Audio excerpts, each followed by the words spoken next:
มันไม่เสถียรมึงเข้าใจว่าโกสับกระมังแตก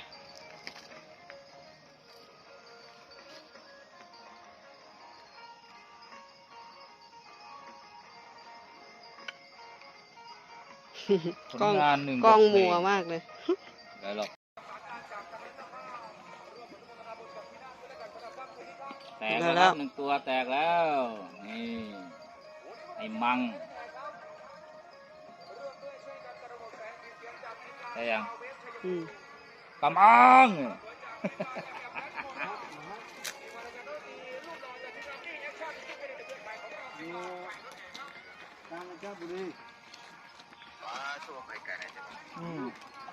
มุดเลยวะยูทูบโฟกอ่ะ